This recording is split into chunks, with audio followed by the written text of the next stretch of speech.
So let's go ahead and use that zero approach to determine which of these graphs is correct for the equation y equals the cotangent of 2 theta minus 300. This is graph A, this is B, this is C, and D. Let's go ahead and try to figure this out. So recall how we calculate periods. Period for a cotangent or a tangent graph is going to be equal to pi over b, and in this case b is 2. Okay, so that means our period is pi over 2, which is 90 degrees. So let's go ahead and see which of these curves could be consistent with a period of 90 degrees. A has a period of 90 degrees, so it could be A. B has a period of 180 degrees, so it's not going to be B. C has a period of 90 degrees, and D also has a period of 90 degrees. So in this case, we've got 3 possible curves that are candidates, and this is an example where period does not do a whole lot to help us.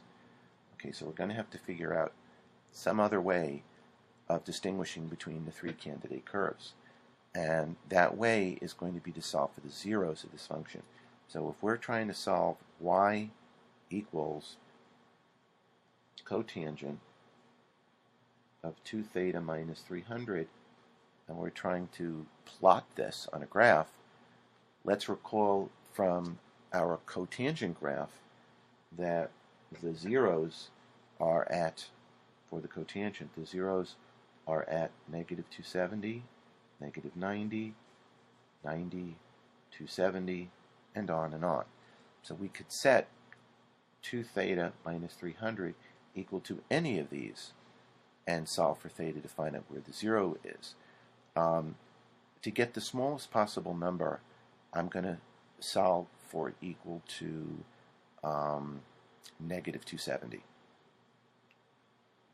And the reason is, you'll notice that negative 300 is just a little bit more negative than negative 270, so that's going to make this a relatively small positive value. And that should fit my needs. So let me go ahead and add 300 to both sides. This gives me 2 theta equals 30, positive 30, which means theta equals 15.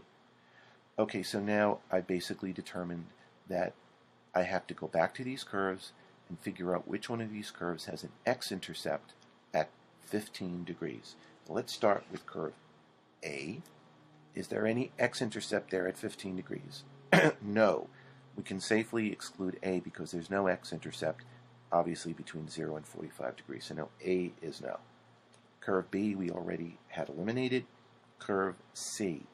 Is there an x-intercept here at 15 degrees? Well, there is an x-intercept between 0 and 45, but 15 degrees is a third of the way between 0 and 45, so we really would expect the x-intercept to be at the tip of the pen point, right? In fact, this x-intercept looks like it's at 30 degrees, which is 2/3 of the way between 0 and 45. But because we know these computer programs, sometimes they're not entirely perfect, we can't exactly just XC out, because it's possible the computer program is just a little bit off. Maybe it means for this to be the right answer. We don't know yet. Let's go on to D and let's see what we've got here. Well, now we know that D is the answer, because we do have the x-intercept here exactly 1/3 of the way, or clearly, certainly closer to being 1/3 of the way from 0 to 45 than we had it in C. Look at them sort of side by side. You'll see that the x-intercept here is at about 30 degrees. The x-intercept here is clearly closer to 15 degrees. So our answer for this is going to be D. That is our answer. But I will admit, this is a close one. Okay, and if you had gotten this one wrong, I think it's understandable. But please notice that when compared side by side, D is the better answer, and this is why it is the answer. It shows the x-intercept at 15 degrees rather than at 30 degrees.